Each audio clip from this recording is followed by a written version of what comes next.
FancyReba.com. I'm Michael Collins, and this is your FancyReba.com webcast.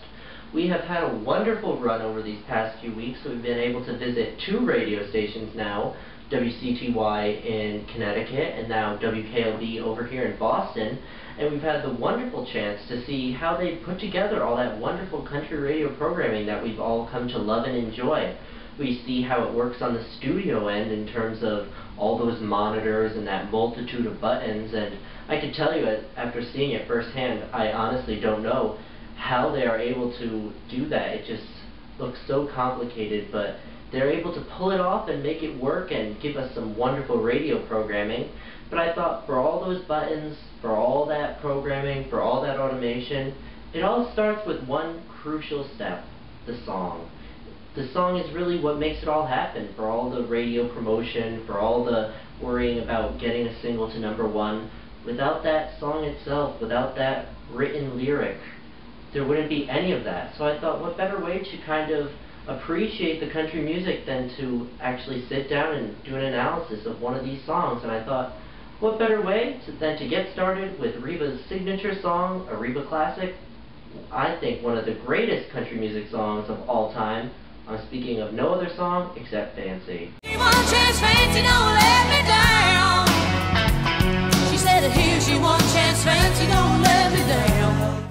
Now, Fancy is obviously Reba's signature song. It's that song that she's best known for, and it's because it's probably one of the greatest songs in country music, and that's in the way it's written. You know, you can have all the promotion you want, you can put all the money you want into a single, you can request it till you're blue in the face, but if it doesn't have a great lyric, if it doesn't tell a great story, if it doesn't have those touches that make it a fabulous song, it's just going to be a flop on the chart. And this song, in that respect, delivers. Now, I'm not going to sing the song to you, I'm not going to subject you to that, but I am going to read some lines from it, because, you know, this song does have quite a number of nice touches in it that really build up and really give it some great meaning. And I'm going to repeat some of the lines from it, just to, you know, kind of back up my evidence. It was the summer I turned 18. We lived in a one-room, rundown shack. Now, these 2 lines kind of set the stage for the entire song. We learn it was summer, one-room, rundown shack. Now, that's some information right there, satisfying, you know, someone listening to it just for a great song. But summer, we know from literature, often represents coming into adulthood, because, you know, things that are associated with summer are tough things, tough times, like stuff like drought and things like that. So summer represents a coming into adulthood, but also a dealing with difficult circumstances. I think we can certainly agree that the song is a song about that. And we also get that it's a rundown shack. Kind of a tongue twister there. And physical decay, you see this a whole lot in kind of horror fiction and mystery fiction and kind of thrillers fiction, is you see that physical decay often suggests like a more moral decay.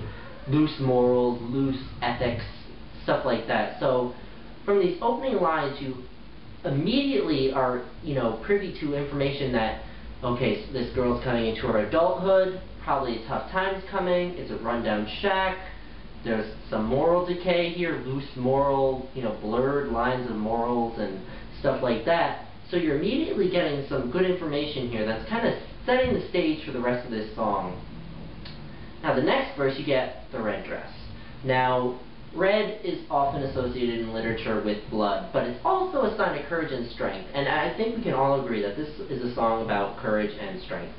It took a lot of courage for her to actually get in that car with that nice gentleman and actually go through with it. So, I mean, leaving your family, that's a difficult thing to do at any age. And for someone just to be thrust out of the home like that, no matter how bad it was, it's still a difficult thing to do. And the next touch I want to talk about is actually the fact that she references it as our pitiful shack. She references that, and it sets an important stage in the song, because it's letting her know that she's self-aware of the situation. She's able to understand that things aren't as good as they maybe should be, and she can go ahead and try to improve those things in whatever way she can. We're talking about Fancy, of course. Now, the next line and the next idea is actually something that you see really well done in the video.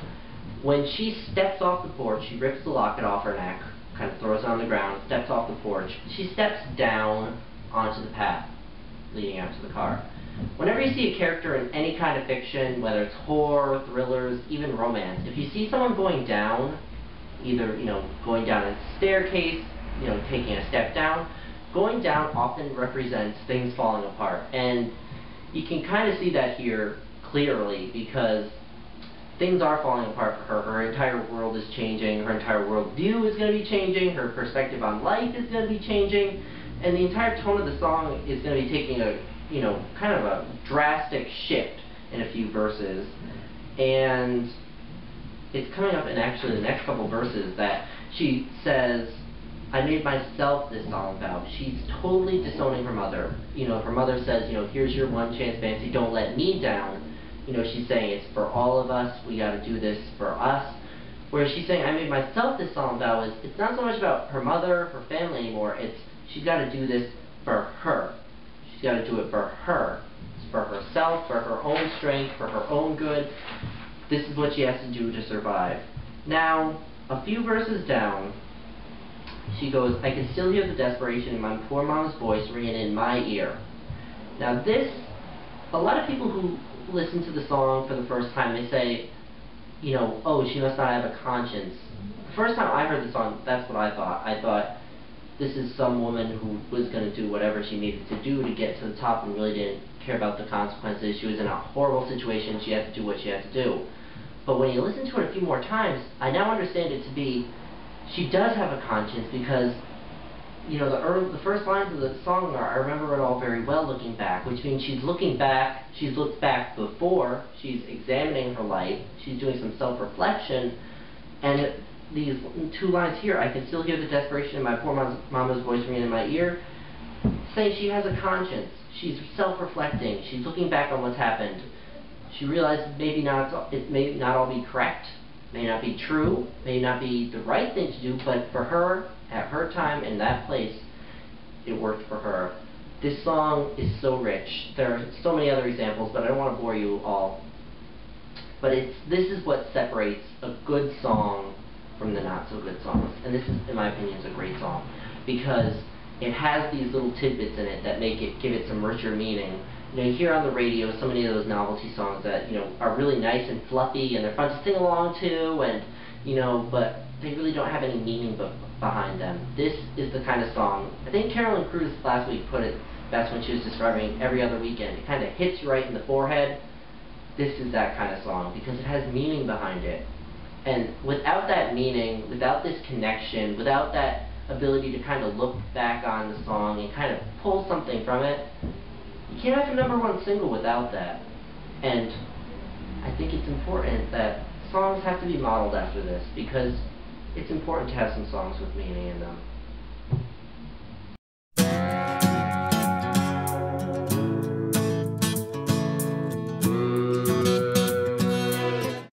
I hope you all had a great time taking a critical look at Fancy, seeing why that is considered one of the greatest country songs of all time. For FancyReba.com, I'm Michael Collins with the weekly webcast. Stay tuned to FancyReba.com, your ultimate Reba infotainment source. Thanks for watching, and have a wonderful day.